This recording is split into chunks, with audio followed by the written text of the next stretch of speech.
تو اس عقیدے کی اہمیت کیا ہے؟ علامہ ابن نجیم رحمہ اللہ الاشباح والنظائر میں فرماتے ہیں کہ اذا لم یعرف ان محمد صلی اللہ علیہ وسلم آخر الانبیاء فلیس بمسلم، فرمایا کہ جو بندہ مسلمان تو ہے اپنے آپ کو کہتا لیکن یہ نہیں جانتا کہ حضور آخری نبی ہیں تو وہ کیا ہے؟ وہ مسلمان نہیں ہے۔ اس لیے کہ اس کا جاننا ضروریات دین میں سے ہے۔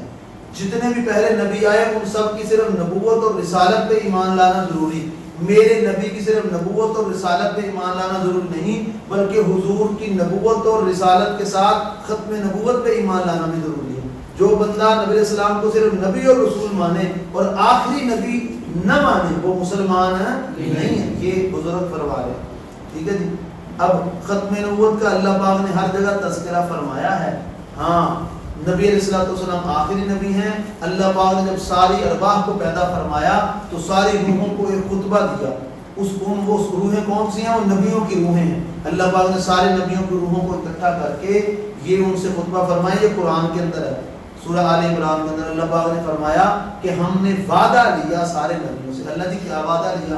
فرمایا ہم نے سارے نبیوں سے وعدہ لیا ہے کہ آپ کی نبوت اور رسالت کے وقت کے اندر، زمانے کے اندر اگر ایک ایسا نبی آ گیا جو تمہاری بھی تصدیق کرے، تمہاری کتابوں کی بھی تصدیق کرے، تم سے پہلوں کی بھی تصدیق کرے، تو تم نے کیا کرنا ہے؟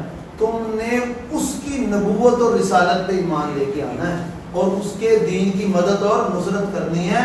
اللہ پاک نے سارے نبیوں کی جو ارواح ہیں ان کو جمع کیا۔ ابھی ان کے اندر جو ہے وہ صرف روحیں ہیں، ان میں جسم نہیں ہے۔ ان ساری نبیوں کی روحوں کو اللہ پاک نے ان سے وعدہ لے لیا کہ اگر ایک ایسا نبی آئے جو تمہاری بھی نبوت کی تصدیق کرے، تمہارے سے پہلوں کی بھی تصدیق کرے، وہ کون مراد ہے؟ حضور علیہ السلام۔ سارے مفسرین نے لکھا ہے کہ اس آیت سے مراد خاتم الانبیاء ہیں، حضور نبی علیہ السلام۔ تو اللہ پاک نے وعدہ دیا کہ تم نے اپنی نبوت اور رسالت کو چھوڑ کے ان پہ ایمان لے کے آنا ہے، کہ حضور کی ختم نبوت اتنی کامل اور اکمل ہے کہ فرمایا کہ اگر تمہیں وہ زمانہ دستیاب ہو جائے محمد رسول اللہ کا تو پھر تم نے اپنی نبوت اور رسالت کی بات ختم کر کے ان پہ ایمان لے کے آنا۔ سارے نبیوں سے اللہ نے وعدہ لیا۔ اس کے بعد جب اللہ پاک نے ان نبیوں کو دنیا کے اندر مبعوث فرمایا تو بتدریج نبی دنیا میں تشریف لائے نا، 1 2 3 اس طرح جے کے بعد نکلے۔ تو اللہ پاک نے جب بھی کسی نبی کو نبوت دی، یہ کس کے اندر ہے؟ یہ جو آیت گزری اس کی تفسیر کے اندر ہے کہ اللہ پاک نے ایک تو عالم ارواح سے سب سے وعدہ لیا، پھر عالم دنیا کے اندر جب نبی کو نبوت دی تو اللہ پاک نے ادھر پھر وہ وعدہ یاد کروایا کہ ہم نے آپ سے وعدہ لیا تھا عالم ارواح کے اندر۔ وہ وعدہ آپ کو یاد ہے کہ اگر آپ کے دور کے اندر آخری نبی آ جائیں محمد رسول اللہ تو ان پہ ایمان لے کے آنا۔ حضور کی ختم نبوت کتنی اہم ہے۔ اس کے بعد آپ کو پتہ ہے جب قبر میں چلے جاتے ہیں تو کتنے سوال ہوتے ہیں بھائی؟ 3 سوال ہوتے ہیں نا قبر میں، یہ دیکھو لکھے ہوئے۔ قبر میں سوال کیا ہے کہ من ربک کا تیرا دین کیا ہے، اور دوسرا سوال کیا ہے کہ ماں دینوں کا تیرا دین کیا ہے، ایسے ہے بھائی۔ اور تیسرا سوال ہے کہ من نبیوں کا تیرا نبی کیا ہے۔ تو پہلا سوال یہ ہے کہ من ربک کا، اس کا جواب کیا ہے کہ میرا رب اللہ ہے، ایسے ہے نا جی، میرا رب اللہ ہے جو کیا ہے وحدہ لا شریک ہے۔ دوسرا سوال ہے کہ ماں دینوں کا تیرا دین کیا ہے، تو اس کا جواب کیا ہے کہ میرا دین کیا ہے اسلام ہے۔ تیسرا سوال ہے کہ تیرا نبی کیا ہے، تو اس کا جواب کیا ہونا چاہیے تھا کہ میرے نبی محمد رسول اللہ ہے۔ لیکن اللہ پاک نے صرف اتنا جواب نہیں دیا، اللہ پاک نے فرمایا کہ یہ جواب دینے والا یہ جواب دے گا جو صحیح جواب ہے، وہ کیا ہے کہ میرے نبی محمد رسول اللہ ہیں، اور وہ کون ہے؟ وہ آخری نبی، آخری نبی۔ من ختم نبوت قبر میں بھی اللہ پاک فرما رہے قبر میں بھی جو جواب دینے والا جواب دے گا وہ صرف اتنا نہیں جواب دے گا کہ میرے نبی کون ہے؟ محمد رسول اللہ۔ حالانکہ جواب تو پورا ہو گیا تھا نا کہ سوال کیا ہے تیرے نبی کیا کون ہے، تو جواب کیا ہے کہ میرے نبی کون ہے؟ محمد رسول اللہ۔ لیکن اللہ تعالیٰ نے فرمایا یہ نہیں بلکہ یہ بھی کہنا ہے کہ وَهُوَ خاتم النبیین، کہ وہ کون ہے؟ وہ آخری نبی ہے، وہ محمد جو آخری نبی۔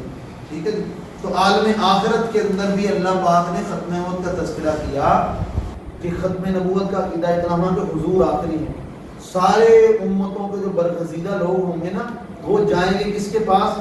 حضرت آدم علیہ السلام کے پاس، کہ حضرت یہ قیامت کا جو ہولناک دن ہے نا 50,000 سال کا ایک دن ہوگا۔ قیامت کا دن کتنا بڑا ہوگا؟ 50,000 سال کا ایک دن۔ اس دن کی ہیبت ناکی اور وحشت ناکی اتنی زیادہ ہوگی کہ ایسے لوگ اپنے گناہوں کی وجہ سے جتنے جتنے گناہ ہیں اس میں اپنے پسینے میں ڈوبے ہوئے ہوں گے اور برا حال ہوگا.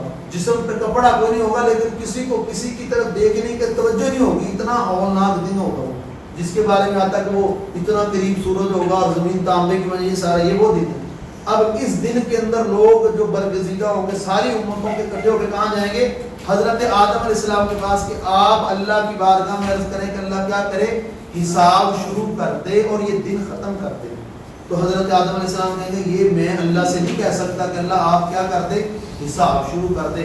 اللہ کو کون کہے حساب شروع کر دے؟ اور کہتے اگر اللہ نے مجھے پکڑ لیا کہ دے بھائی تو حساب دے تو میں اللہ کو حساب نہیں دے سکتا. تو حضرت آدم علیہ السلام نے کہا تم نا حضرت نوح علیہ السلام کے پاس چلے جاؤ. نوح علیہ السلام کہیں گے کہ جو ہے وہ تم اگلوں کے پاس چلے جاؤ, شیش کے پاس چلے جاؤ, ادریس کے پاس, ایسے چلتے چلتے چلتے آخر میں حضرت عیسیٰ علیہ السلام. ہر نبی کہے گا کہ میرے اندر یہ طاقت نہیں کہ میں اللہ سے عرض کر سکوں کہ اللہ حساب شروع کر دیں. اللہ نے اگر میرے سے حساب شروع کر دے تو کون اللہ کو حساب دے گا؟ بھی اللہ کو کوئی حساب دے سکتا ہے؟ وہ نہیں دے سکتا. حضرت عیسیٰ علیہ السلام چونکہ اللہ کے نبی سے پہلے نبی ہیں تو ان کے پاس سارے آ جائیں گے اور کہیں گے جی ہمارا یہ مسئلہ حل کرے کہ اللہ سے عرض کرے, اللہ حساب شروع کر دے. انہوں نے کہا بھائی یہ میں بھی نہیں کہہ سکتا. ٹھیک ہے, یہ کیوں نہیں کہہ سکتا؟ یہ میں بھی نہیں کہہ سکتا اللہ سے کہ اللہ حساب. یہ صحیح بخاری شریف کے حدیث ہے.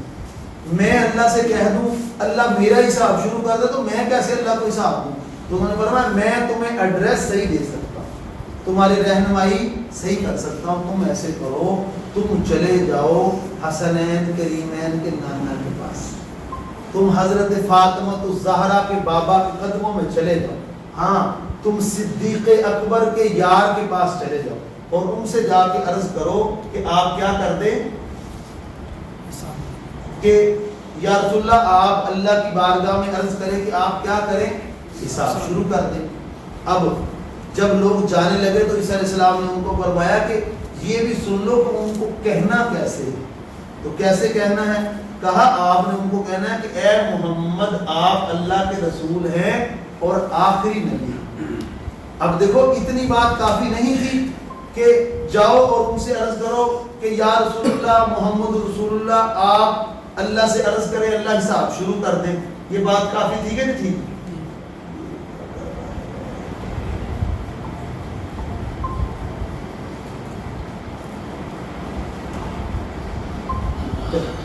چلو ہم اپنی بات کرتے ہوئے دیر تک یہ اپنا کام مکمل کر لے گا.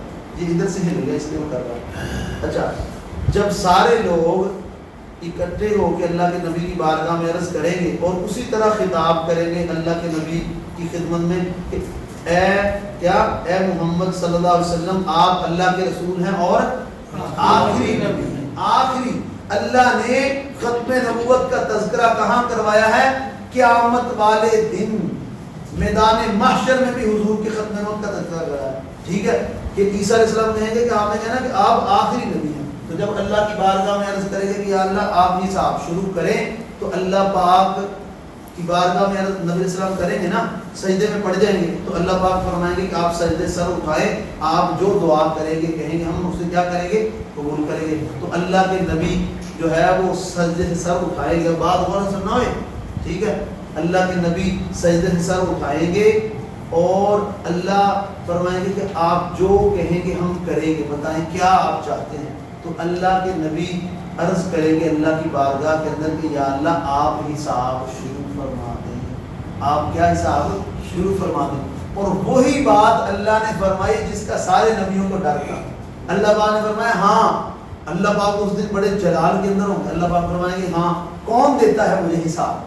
سارے نبی اسی ڈر سے کہہ رہے تھے نا کہ ہم نے نہیں جانا, ہم نے نہیں جانا, ہم نے نہیں جانا. اللہ نے کہا دو حساب تو کون دے گا حساب؟ تو نبی علیہ الصلوۃ والسلام سے اللہ پاک فرمائیں گے کہ ہاں کون دے گا حساب؟ مجھے دو حساب. اللہ غصے میں ہوں گے نا, جلال میں ہوں گے. آئے آئے آگے سنو. اور نبی علیہ السلام کیا فرمائیں گے؟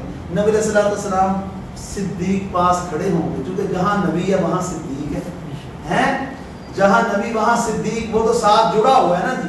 صدیق کہتے اسے ہیں کہ جس سے نبوت کو جدا ہی نہ کیا جا سکے, بس اس کے تو رگ رگ کے اندر ہر اس کی تو چاہت تمنا ہر چیز حضور کی ذات. ہاں تو اب اللہ سے اللہ جب جلال کے اندر غصے کے اندر یہ فرمائیں گے کہ ہاں کون دیتا ہے حساب، دو مجھے حساب، تو نبی علیہ الصلوۃ والسلام حضرت ابوبکر صدیق کا بازو پکڑ کے تو اللہ کے سامنے کھڑا کر دیں گے کہ اللہ ابوبکر سے حساب لے لیں. تو جیسے ہی ابوبکر سامنے کھڑے ہوں گے اللہ کا غصہ ٹھنڈا ہو جائے گا. کیوں؟ اس لیے کہ اللہ پاک فرمائیں گے کہ ابوبکر سے حساب لوں کیا، اس نے تو چھوڑا ہی کچھ نہیں، وہی اس نے تو سب کچھ میرے نبی کے اوپر قربان کر دیا، ابوبکر سے کیا حساب لوں. اس کے بعد اللہ پاک نے کیا، اللہ کے نبی نے کیا فرمایا تھا؟